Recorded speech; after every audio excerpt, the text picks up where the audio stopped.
Hello and welcome to another edition of Community Forum. My name is Joseph Feaster. I am the host of the program. And the guest I have in the studio today actually does not need an introduction, but I'm going to give him one anyway because he is special to us all. He is our state representative, William C. Galvin, who represents the 6th Norfolk District. He has served in the legislature for the past 15 terms. He represents Avon, Canton, and about 4 precincts here in Stoughton, precincts 1, 5, 7, and 8. He is the current chair of the House Rules Committee. He formerly served as chair of the House Committee on Personnel and Administration. And he has served previously as the vice chair of the Joint Committee on Insurance and vice chair of the Joint Committee on Children, Families, and Persons with Disabilities. In local government, he is a member of the Board of Assessors in the town of Canton. He was involved in the family-run business as an insurance agent previously, and now has maintained his license, but is still there on occasions working with different institutions here in Canton and or Stoughton. And he lives in Canton with his wife and 2 children, and I'd like to welcome him to Community Forum. So, Representative, welcome. Oh, thank you, Joseph. Well, in terms of fine, you know me as both in terms of fine, so the one that you're most comfortable with is fine. I respond to both. You had 15 terms, which means that's 30 years in the... Technically the 29th. 29th. Next year is the 30th. Yeah. But in terms of, well, thank you for your service. Much goes on in there. So I'm just going to start because I always like to have our viewing audience have a sense. I don't make the presumption they know what you do. They know what it is that you do. And in terms of some of the things that actually go on in the course of a year. So I think I'll start by talking about what does it mean to be the chair of the House Rules Committee? The House Rules are responsible for the rules that the session go by. So at the beginning of every 2-year session, we put a package of rules together which govern the body for that session for those 2 years.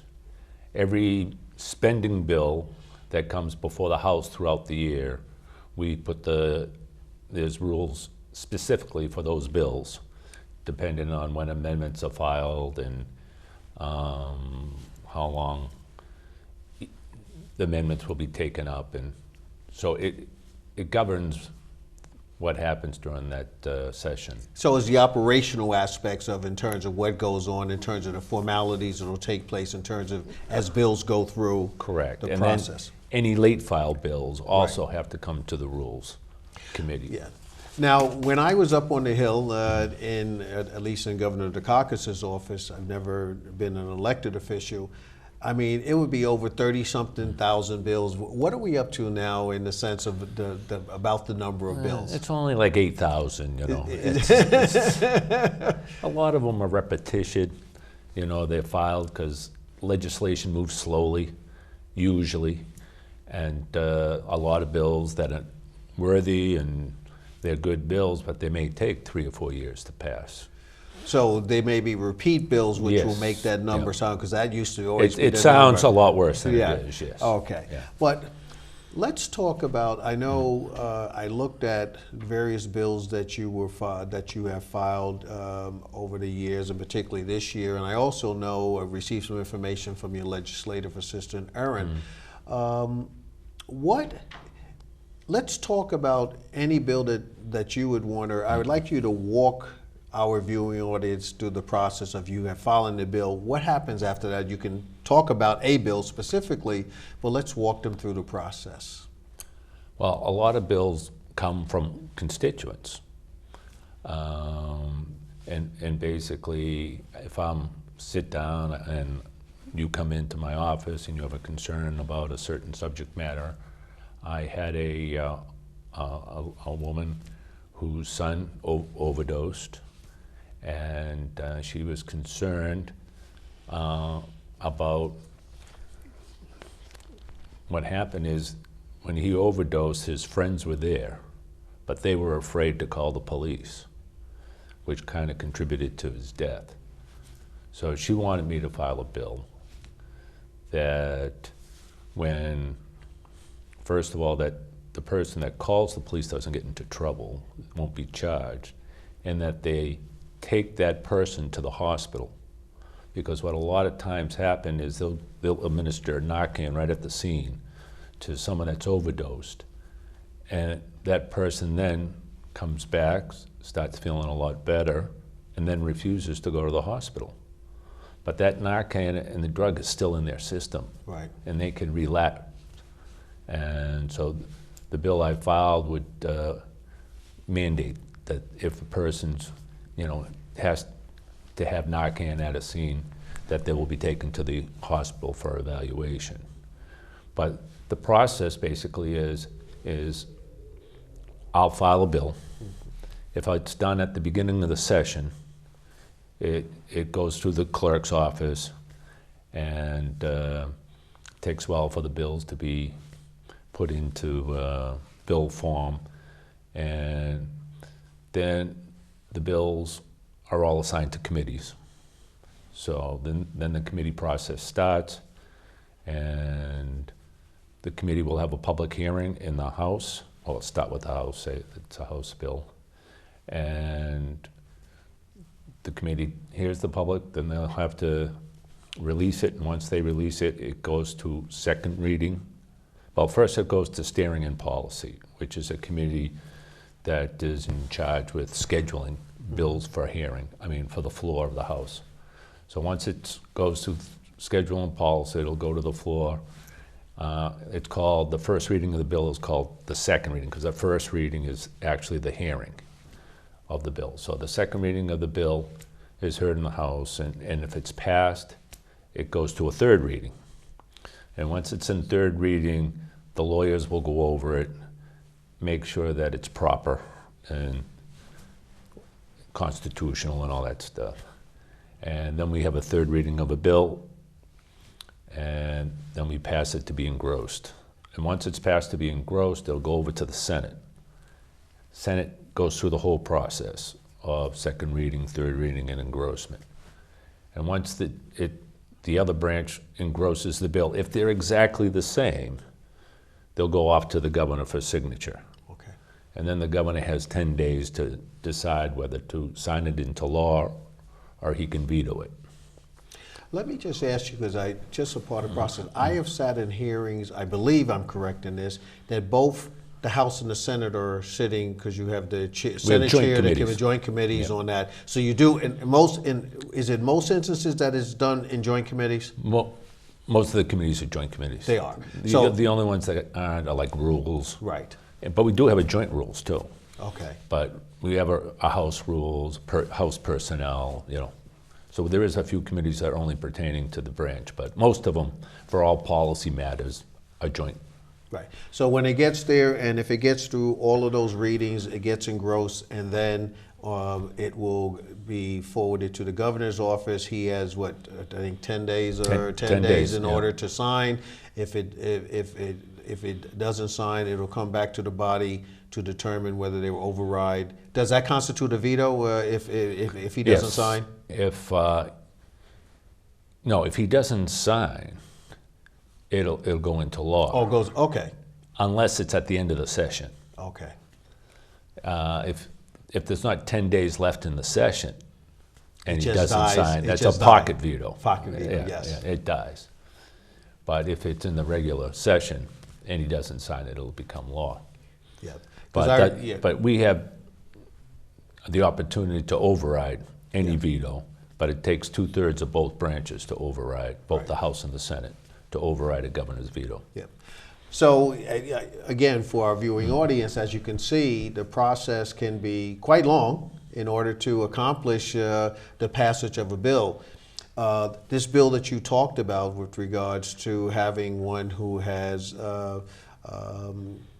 had an overdose, and the requirement that the first responders, whoever they might be, will take the person to the hospital regardless of how they may feel after receiving Narcan. Where is the bill in? Where is that bill in? If you can, because I know you have so many. Well, part of that bill actually became law where the people at the scene won't be charged, you know, the people that are calling in the case to the police, you know, won't be charged at the scene for an offense. But as far as the holding them over to the hospital, that hasn't quite gone through. Partially, the police will take you to the hospital, but they're not obligated. they're not to do so. obligated to, yeah. That's great. I mean, I know that I'm going to talk about a number of different bills, which I'm sure that many of the persons who are watching the show may be familiar with. But I'm going to start with the overarching one, and that is, you know, a budget's been passed. $43 billion budget was passed for FY 2020, which runs from July 1 until June 30th of 2020. Right. Are there any particular portions of the bill or highlights in there that you would want to, you know, bring to the attention of the audience? Well, as you said, the budget runs the whole state and takes into consideration all our services that we give our residents. But pertaining to the town of Stoughton, I believe there was like 16.2 million in Chapter 70 funds. I think it was maybe $3.5 million for unrestricted local aid. So it was almost $20 million in local aid for the town. We also, there was an earmark in there for $100,000 for the State Theater and $50,000 for the train station.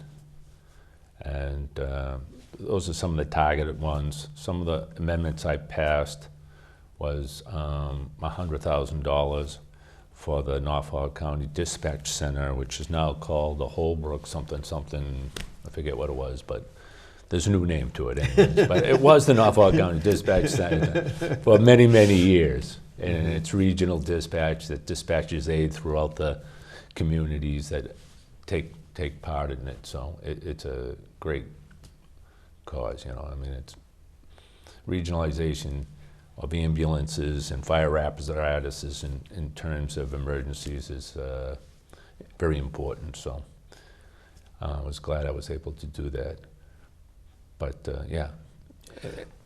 One of the things, and thank you again for you and Representative Kafka, and I'm sure on the Senate side in terms of Senator Timilty working as a team, as I know as you guys do, and for us at whom you represent. I know there were three issues that I know, and two of them I'm going to discuss with you now. One is the whole question of development, being particularly in terms of residential development here in Stoughton and in Canton. I presume that some of it may be from a regional standpoint. I know there's 40R, there's 40S, there's all different types of things, but I would just say if you can to speak to that. And one that has been going on through several governors and for a long time, and that's the South Coast Rail project. Could you shed any light on either one of those issues, Representative?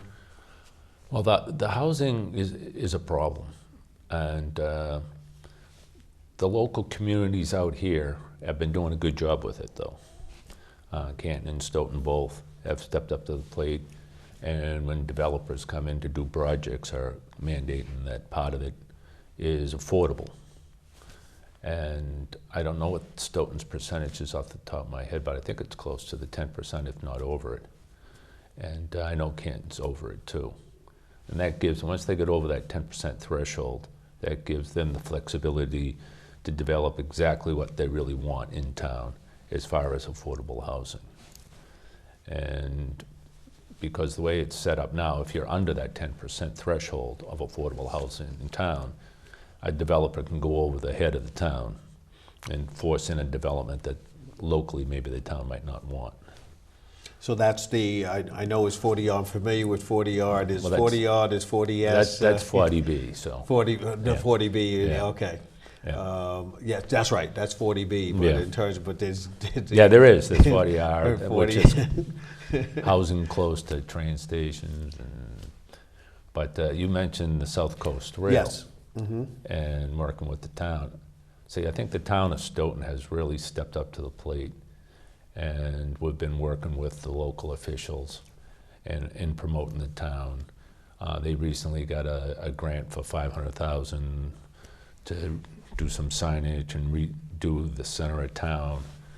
And they recently bought the train station, which we helped them financially get that. But and they're trying to redevelop the theater downtown to try to revitalize that center. But in the meantime, they're also they just put the new high school up. They did the new library. The state's doing road work on 138 now. Stoughton has taken a lot of positive steps to really bring themselves up to speed, and I think they've done a great job. But the key to it is communication, and the local officials work well with their state delegation. Me, Representative Kafka, and Senator Timilty. Well, and the one piece, I'm going to throw into this the whole. I know that's not a local issue, but it still ties into some state pieces, and we'll talk about that in a moment. That's the Route 27 water and sewer hookups. Would like to just get your thinking on that. But the South Coast Rail, that was the one as well I was talking about. That's been in conversation for at least 20 years. Been on the conversation for longer. It's been 30 years because it's been going on as long as I've been there.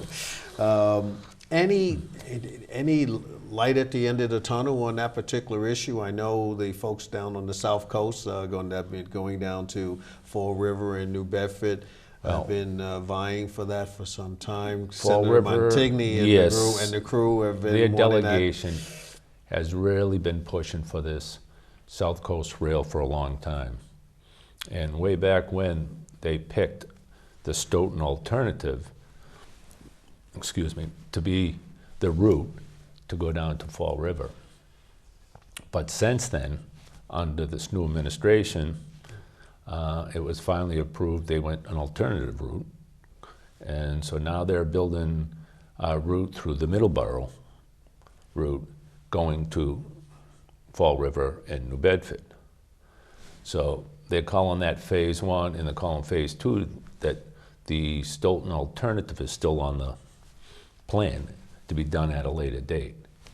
But I can't see it happening myself. The price tag is over $3 billion now. Wow. And they're going to already have service through the Middleborough. Yeah, because I just don't see the ridership supporting it, two different routes to New Bedford and Fall River. And I think the Stoughton alternative, there's a lot of pitfalls. They got to go through the Hockomock Swamp, and the towns will, they have to go through, Stoughton Center here. And, I don't think the people in Stoughton want it electrified and going through the center of Stoughton. So I know the Stoughton has asked for it to be put underground, and so there's a lot of pitfalls trying to put it through the Stoughton alternative, and the price tag just keeps building as the years go by. So I personally don't think it happen. It hasn't happened in 30 years. I don't think it's going to happen. Well, I know when I paid, because I paid limited attention to it, but I was aware of exactly what you're saying. There was not support or much support, and I think if you, I don't know if they had a referenda or they had an inquiry. I can't recall how that was tested a few years back. But it didn't seem, and some of what you talk about, having to go to the Hockomock Swamp area, not wanting to come through the center of town, wanting it to press, those are all the issues that were raised at that particular point in time. And so I gathered, as they say, the beat goes on, and we'll see what happens. The state of our transportation system, it's not very good right now. It needs a lot of upkeep and a lot of maintenance. And in my opinion, I think that $3 billion should be put into maintenance and upgrading our existing system, and not spent on, increasing the actual ridership that may be very few. Well, that speaks to two things, and I guess is a good segue. I'll hold the Route 27 piece since we're in the transportation mode right at the moment, because that speaks to two things. One, it speaks to our commuter rail system generally, coming from the north and the south, coming from the south all the way from Providence and as well, and then the north coming from Lowell, and I think there's a link that comes in from the west. But in any event, how do you see that service? How do you see what's been constantly in the news about the MBTA, Mass Bay Transportation Transit Authority? I'm sure those are with all the committees that you're sitting with and having discussions on, Representative. What is your take on where we are? I know they're doing repairs on the Orange Line over the weekend. They're talking about the extension of trying to connect the North Station and South Station. I'm familiar because I do a lot of things in Boston. But what do you see as the precursor, if you will, for what may happen with our transit system?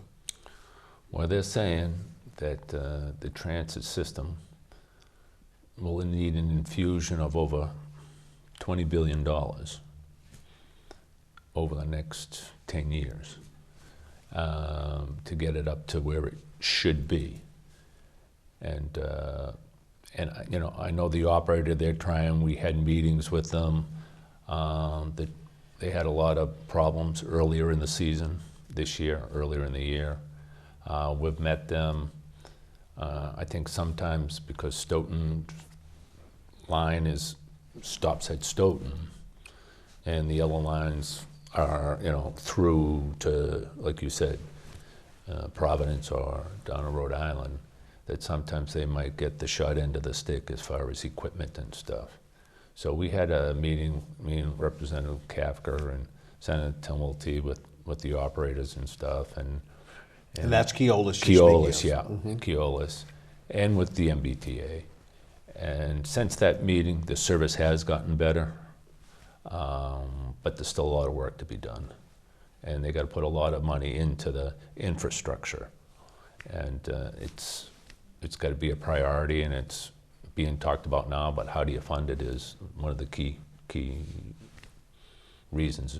And that $20 billion that you're speaking over the next 10 years, 10 years, you're speaking of both the commuter rail and the MBTA, or you know, you're speaking of both. Well, when I was thinking of the MBTA, speaking of everything, you could be up to $50 billion. Okay. You know, I mean, you know, it's a lot of money. Yeah. Well, I know that the contract for the commuter rail is soon. I don't know whether my soon means a year or so. I think within the next 2 years anyway, it's going to be put up for bid again.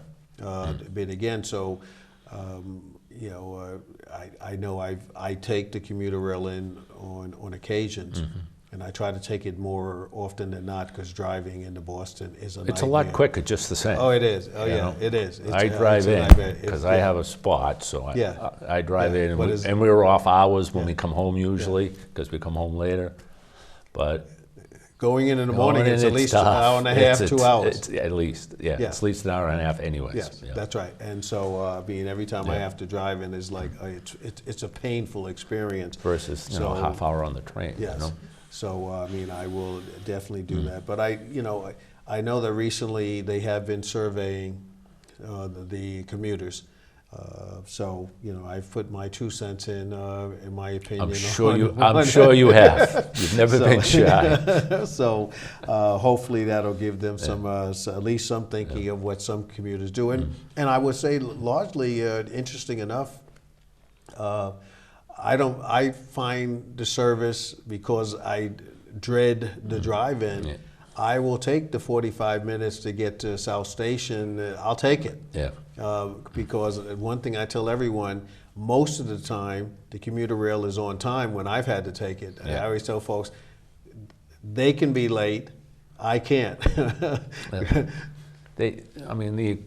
the actual tracks and the signaling systems, I mean, they're just being upgraded now. I think the signal system was just upgraded on our line. And there's a lot of work to be done throughout the whole system. And I think they should take a step back from expansion and put it into the maintenance and the upkeep of the system.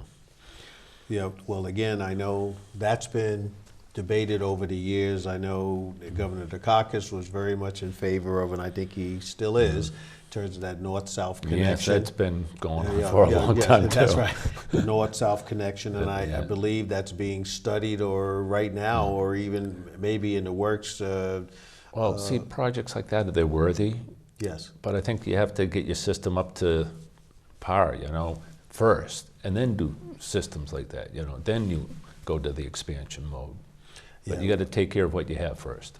Well, I know there's been some work that's being done, like they're doing the tracks and the signals, and I know on the Orange line, which I take more frequently than any of the other lines, there is also, they have the new cars that are in, because some of them were they had some problems with some of those new cars. Oh yeah, I've been on those as well, but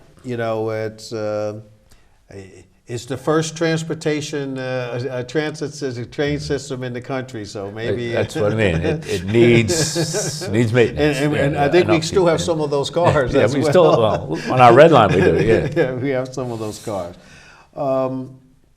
Let's shift over to, I'll stay local for a minute, and then I want to broaden it out to some of the other legislative pieces that I know have been going through the legislature over the past year and probably several years, but some of them are new.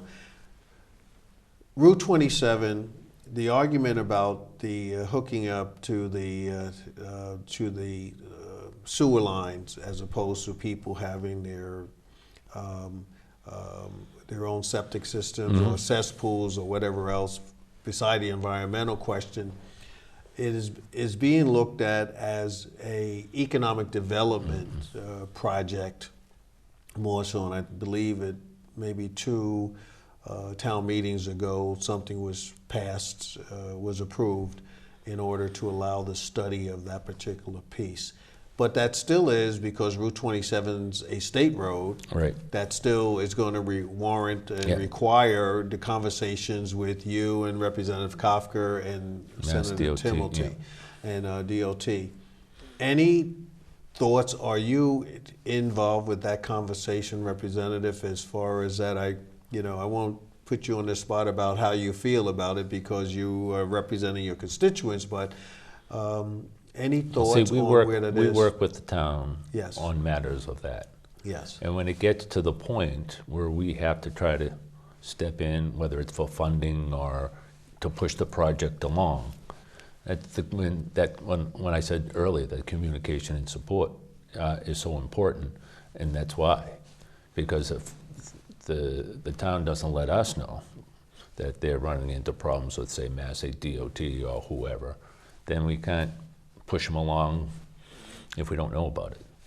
Yeah, well, but they let us know. So I mean, we work well with the town of Stoughton. Well, that's great. I mean, I think that, at least I know when I was interim town manager, I deemed that important. Well, you are communicating. I mean, it stems back from even then. You're right. Yeah, and even before you, with Phil Farrington, Well, it's so important, and and I just say that, and I hope that stays in place. That the elected officials locally understand that synergy and that relationship with our state delegation is so important in trying to move the agenda forward. And I know that there are times when folks don't see it that way.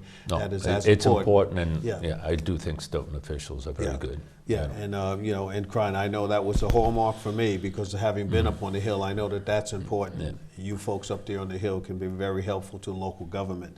So that's definitely in terms of something that I'm glad that is continuing. There's legislation, and I've been following it because of many of my interests in about the educational funding, which is the Chapter 70 funds.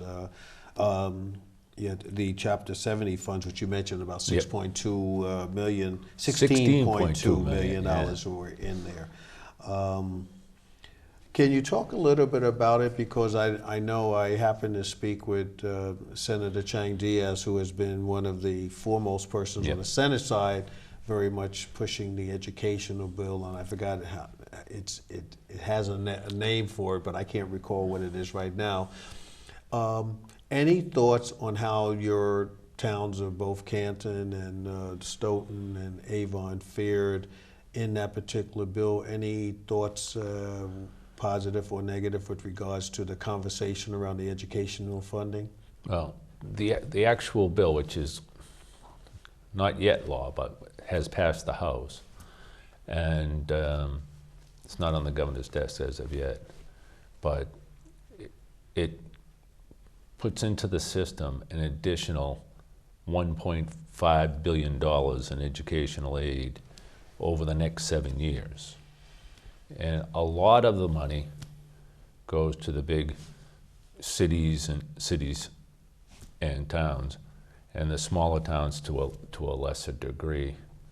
And but town of Stoughton probably over that 7-year period get almost $1.8 million in additional aid over and above what they get. So, well, that's good. So one of the primary features of this is the 1.5 billion additional dollars over the course of 7 years. This is additional dollars, not so. Yep. So you take what you already received in your Chapter 70 funding, and you can anticipate that you're going to receive some amount plus as a result of this legislation that's filed. Yes. Yep. Now, with our constructing of the new school, and I know that this isn't in your district because you don't represent Sharon, but Sharon's talking about building a high school. With the high school, the construction of the high school is an entirely different pathway, is that correct? That Yeah. wouldn't have any effect upon the in Chapter 70 funding? Not on the Chapter 70 funding, but in the bill, it did raise the cap that the school building assistance fund. Right now, they have a $600 million cap in funding, and the bill raises that to $800 million because there's such a need throughout the Commonwealth for communities to rebuild and build their schools, to update them. And Stoughton knows that because we have the South School that is in desperate need of repair and help, but they're on a list because there's even worse schools out there, and they only have a certain amount of money. So yeah, and I want to congratulate you and Representative Kafker and our late Senator Joyce, because it was you folks who spearheaded our getting the funding for our school, because we weren't on the top of the list. No, we were no. way down. Yeah, we on got the list. SBAO. Yeah. We did the tour Yeah. of Stoughton High, and Yes. that did need it. Let me tell you, I took the tour. Yeah. Oh yeah. Well, and trying to It did its job for a long time. Yeah. But it was time yeah. for. But again, I want folks to understand that just didn't come about because it was just a sentiment that Stoughton needed a new high school. It was the work of the three of you at that time who really made that happen, and to move Stoughton up on that list. Yeah. And I was part of those conversations Right. back then as well, when the school building authority came out and we met with them. So I want to congratulate you here on this program for the work that you and your colleagues did in making that come to reality. And I know the South School has been on the list as well. Yep. And That needs help. yeah, but the reality is that in terms of do you get 2 bites at the apple in a short period of time, that's going to be a difficult It still push. goes by need, supposedly. That's right. But it's, as you said, it's going to need some help, yes. Yeah, well, in terms of, We're pushing for it. Well, at this time, what I think that I'm going to do is I'm going to go to our sponsors and with them, so we will be right back. Hi, this is Roy Cohen. The crew would like to thank Maxie's Delicatessen, located at 117 Sharon Street in Stoughton, You can reach them by calling 781-341-1662. The American Cancer Society is looking for volunteers to drive cancer patients to and from treatments. You can volunteer by calling 1-800-ACS-6662 or online at www.cancer.org. Ilsa Mark's Food Pantry and St. Anthony's Free Market is located at 2 Park Avenue in Stoughton. For more information, call Christine Gallagher at 781-341-0611 or 781-341-0549. To get involved with Meals on Wheels, call Jessica at 781-344-8882, extension 2. The Stoughton Penny Saver. Our business is advertising your business in Stoughton. To advertise, call 781-344-4833. Community Forum showtimes here in Stoughton. You can see it on Thursdays, Fridays, Saturdays, and Sundays at 6 p.m., Monday at 8 p.m., Tuesday at 5 p.m., either on Comcast Channel 9 or Verizon Channel 28. If you have any comments or suggestions, contact us at communityforum1@yahoo.com. Samaritans, 41 West Street, 4th floor in Boston, Massachusetts, 02111, or call them at 617-536-2460. The 24-hour helplines, 877-870-HOPE or 877-870-4673. Samaritans, 800-252-TEEN or 800-252-8336, or online www.samaritans.hope.org. For you bingo players, I want to tell you about the Monday night bingo being held at the Ahava Torah Congregation, 1179 Central Street in Stoughton. The doors open at 4:30 p.m. The games start at 6:30 p.m. You come on down and win some money. They have 2 big prizes. One is $1,199 and the other one is up to $3,000. So come on down. My guest today is Representative William C. Galvin. He represents the 6th Norfolk District. If you want to contact a representative or his legislative aides, you could do so by reaching him at william.galvin@masshouse.gov. Phone number 617-722-2692. You can go down to see him or to write to him at the State House, room 166, Boston, Mass. 02133. We are back, and if you're just joining Community Forum, my name is Joseph Feaster. I am the host of the program, and my guest today is Representative William C. Galvin. He represents the 6th Norfolk District, which includes a few precincts in Stoughton. I believe is 1, 5, 7, and 8, if I can do it by memory. Oh, that's right. And also Canton and Avon. He has been serving in the legislature, representing us ably for 15 terms, which will soon be 30 years. He is the current chair of the House Rules Committee, and he's been a friend over the years that I've lived here, 21 nearly, here in Stoughton. He has represented us well, and as I said before the break, I had mentioned that the representative was very instrumental, along with Representative Kafka and the late Senator Brian Joyce, in getting us both our library funding and as well as our funding for our schools. So, Representative, I want to thank you again. I just want to comment, I just love that excellent reading of all of our sponsors by the executive producer, Roy Cohen. He has such a melodic voice and commanding voice. No, and Roy so does a great job. I want to thank him for his great service and work with me over the years that I've hosted this program. I want to thank the head of the station here, Michael Hammond. As many of folks know, Jeffrey Pickett has gone on to the community of Lowell to take his skills there. In fact, I spoke with Jeffrey to congratulate him He did a for great that job move. when he was here. He did a yeah. great job here. We had much fun and insights doing the election day programs. So I want to wish him well in his departure and to thank him for his work here at the Stoughton Media Access Corporation. Leo McGowan was the person who handled the cameras here, and when I call him my favorite firefighter, and I know he is recuperating. So Leo, as your health strengthens, I want to wish you well on that. Frank Walsh filled in for him. Frank has his own programs, but he is filled in here, and I want to thank Frank for his work as well. C.J. Mullen, I want to thank Dave Young.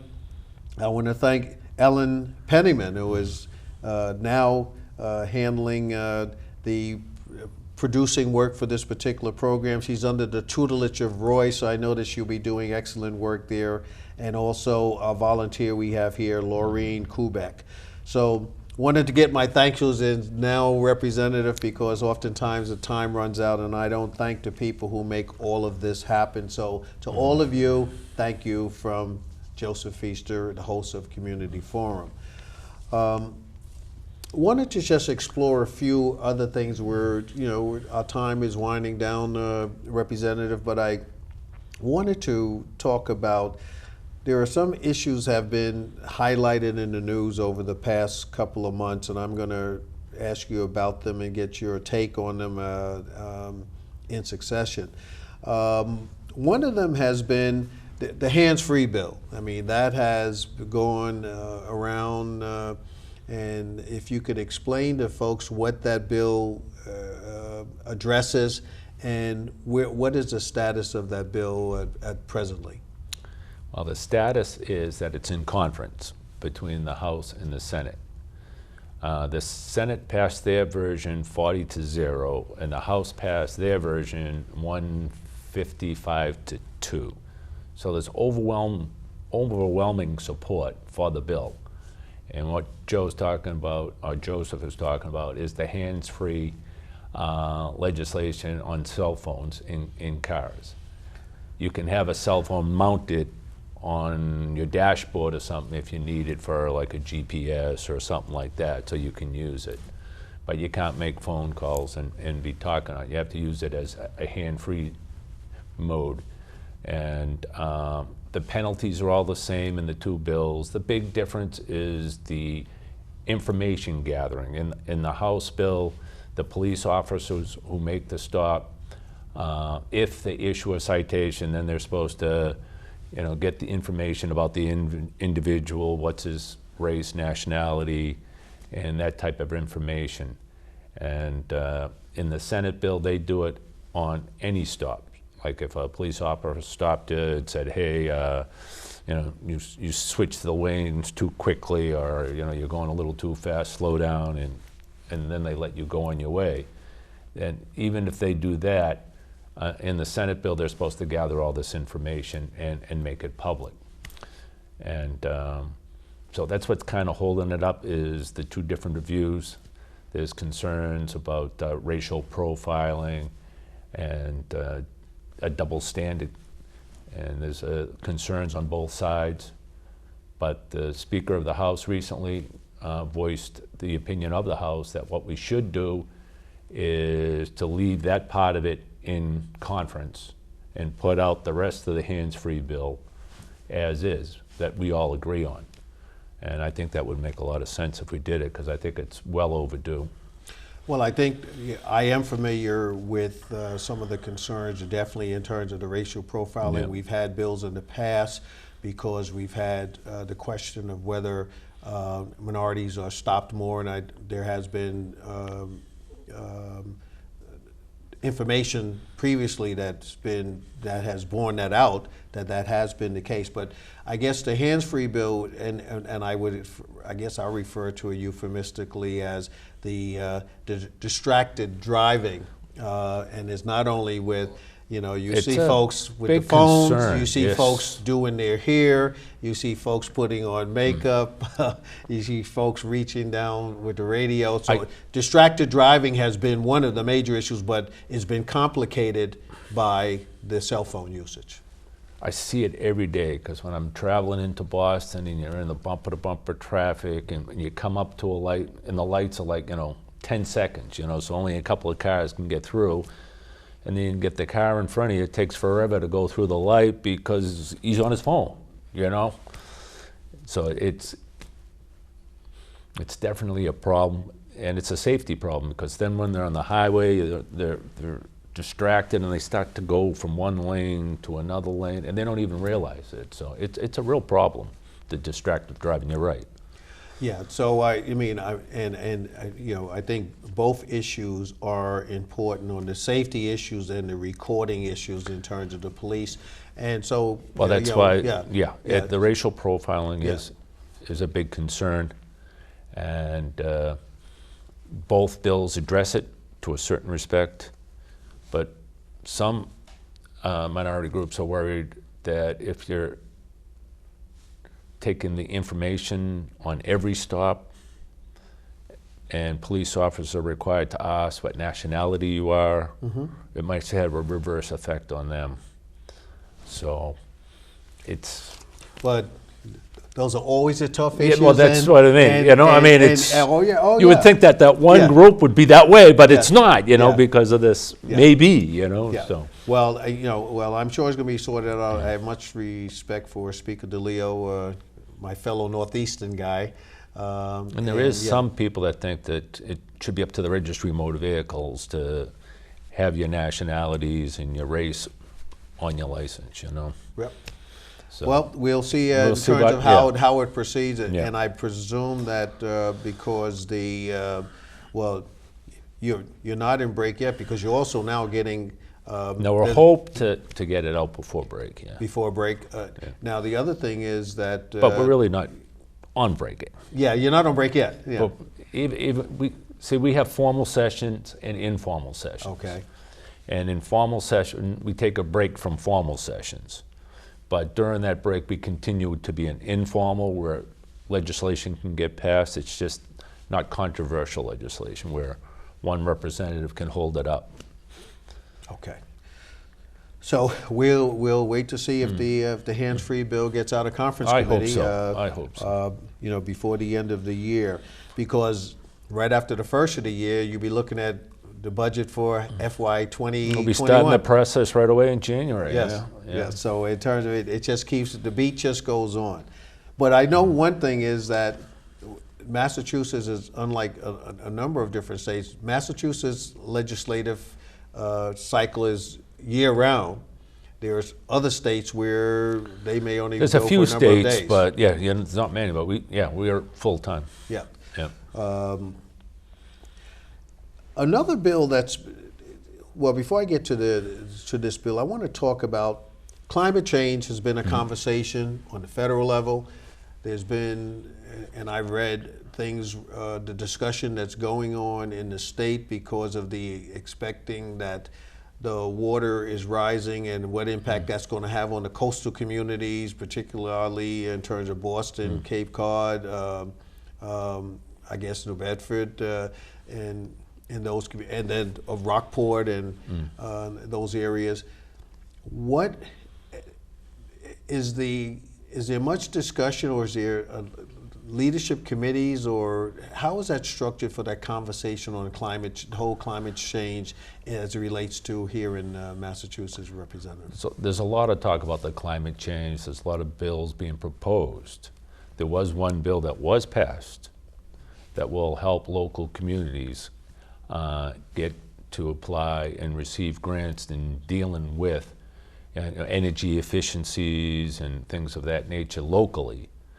And the program will be kind of handled like the Mass Works program. Yes. And the grants will be given to cities and towns to deal with some of these issues that contribute to the climate change.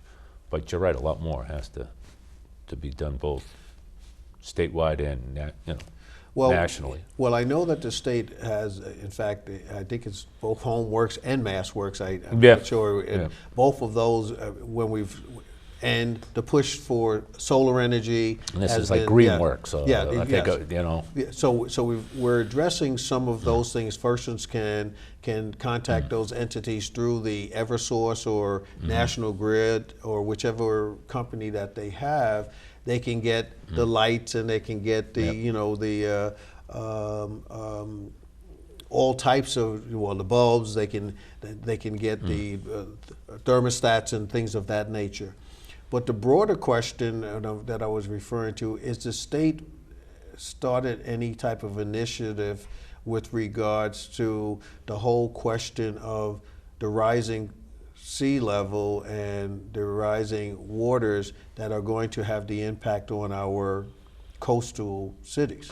Well, the new green work. Oh, there's a bigger bill to deal with further issues. But the GreenWorks bill that was passed, that I was talking about, that is a grant program like that, is to deal with stuff that contribute to that, and to a certain degree.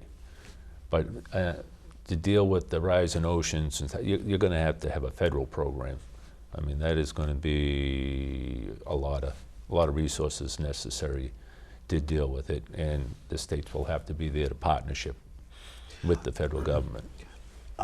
Is there anything that's going to be done? Because again, is primarily because I read and I pay attention to the news. For instance, what was going in Chatham, where they were having in terms of the water coming more into the town. What we're facing on some of the down, not Quincy, but the town Wollaston and all of those areas. Is there anything that the state is doing around that regard? I know that federal government is going to have to step in, but is there anything that we're doing by way of, in terms of our conservation efforts, in the sense of barriers or any of those nature? I know the cities, like the city of Boston, is definitely looking at that issue, and the state is also through the administration, and but there's not a plan of attack or something in place as of yet to actually be proactive and start something. Well, in terms of, it may have been even last year, I know that they were on Seaport Boulevard, or down on that. I mean, they, as I recall, they got hit pretty hard as a result of that. So, it happened with New Orleans. New Orleans, that's right. I mean, that can happen to Boston too. So, right. I mean, they are seriously looking at how to deal with something like this, Yeah. Because it'll be very costly to do. Well, I know that there has been conversation in Boston because of the involvements that I have there with Mayor Walsh and his people. So hopefully we will get a state plan. All cities and towns are dealing with it, though. Right. It's not just Boston, but that's just a big place because it's our capital city. Two things that have made changes in folks' views on. One is the passage of legalizing marijuana for recreational use. We've gone beyond the medical use, and we have the Cannabis Commission that's working on that, and they're giving out the licenses in that regard. And I think a part of it as well allows local communities to set up its own rules and regulations in terms of zoning. And if I'm correct in this, I think Stoughton more or less has a ban on having. A lot of the cities and towns have bans. Have done that. I don't know if that's going to be constitutionally challenged at some point, but it won't be because marijuana is still illegal on the federal level. So I gather that's going to prohibit that argument, at least for the time being, until the federal government weighs in. So that's one piece, and I wanted to get your take on that. And then the other one is this whole question of the public health argument on the vaping. On a vaping ban. Your thoughts? Oh, it's the vaping. I mean, There's been a lot of deaths reported recently, contributed to vaping.